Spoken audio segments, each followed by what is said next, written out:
Welcome to 2020 YouTube, all of my 43 subscribers. I appreciate you guys so much. It really means a lot to me that you guys care enough to follow along in my journey and see all the progress and things that we do with me and my horses. And with it being the new year, I thought that it would be time to have a new intro, so roll the intro.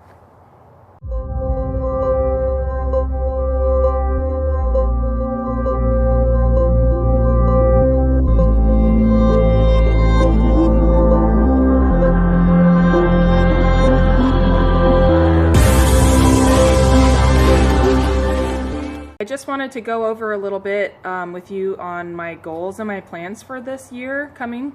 I am trying to find a lease for Milo. Milo I've had for 12 years and he's 15 now. Well, technically 16 since it's been the start of January 1st now. But I love him so much and I've done so many different things with him. And unfortunately my focus is primarily with the reining now. And I retired him from reining 3 years ago. So we've been enjoying doing the ranch events and the Western dressage, but he's not really my primary focus, and he's so educated and such a lovely horse, so he really deserves to go work with someone else, like in a lease situation. So anyway, my hopes is that I can find the perfect situation for him to either be off-site or be here with the right student. Regardless, depending on what happens with him, will depend exactly on my plans of what we will do this summer. Whiskey's chewing on his banner up here.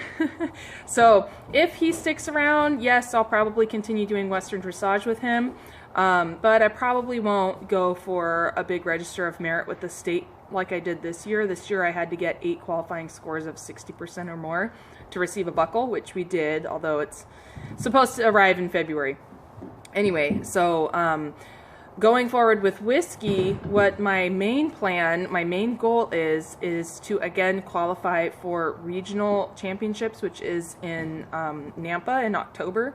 And to do that, you have to qualify through NRHA affiliates throughout the summer, which is what we did this last year. But that's my primary goal this year, is to qualify again in whatever my respective class is. I'm not sure at this moment what I'm eligible for, but bigger picture, I really want to win a regional title. It would be really great to qualify for Oklahoma again. I just don't know that that is on my radar this year, expense-wise and everything. I mean, it'd be great to qualify, but we'll see how the year goes. The main focus is to qualify for regionals and do well there. In addition, with Junior, he officially is 2, being as it's January now, although he doesn't actually turn 2 until June.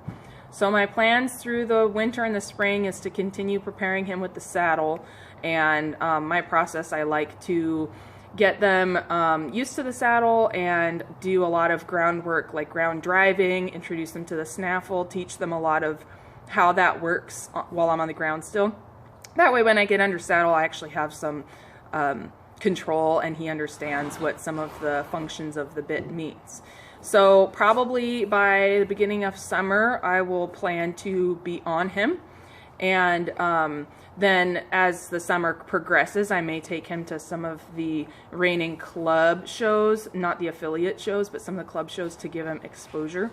And ultimately, what some of my main goals with Junior will be is aged events. And I want to continue doing derby events with Whiskey, but I really want to push myself and see what I can do with Junior and condense what I've done in the past with horses that I've started and see if I can grow in that way.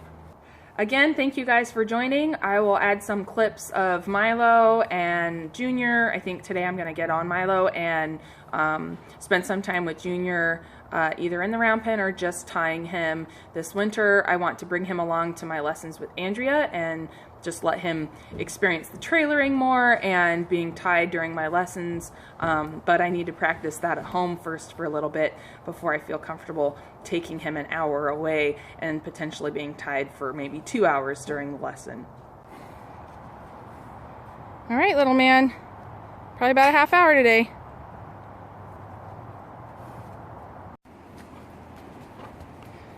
It's a little windy today. The arena's a little wet, but it's sunny and we're gonna enjoy the day.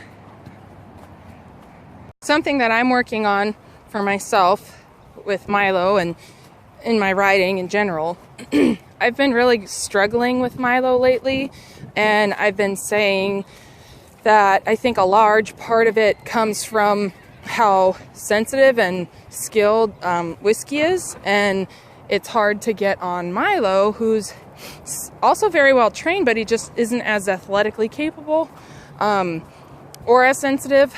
So it's hard for me to kind of let some things go.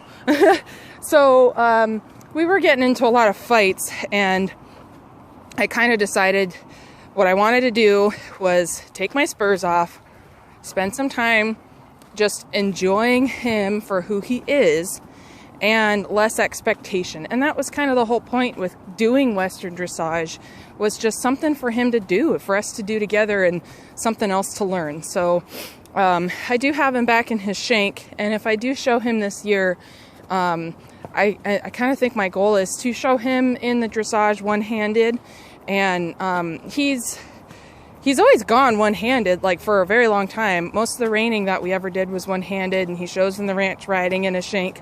But I was trying to encourage a little more feel two hands, and in fact it's been making me a little bit too handsy. And something I've always said with Milo is that less is definitely more for him. So if I ride without spurs and with just the one hand shank, I'm hoping that that will help bring us a little bit more together and in more harmony. And the last few rides it seems to have.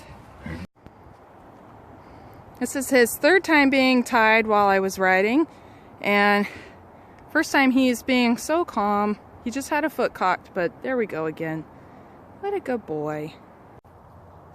Thank you guys for watching. It means so much to me. If you want to continue getting notifications for when I post videos, go ahead and hit the subscribe button. Like this video, like any other videos that you like or you found useful or you want to reference back to. All of that helps out. Say goodbye, Joey.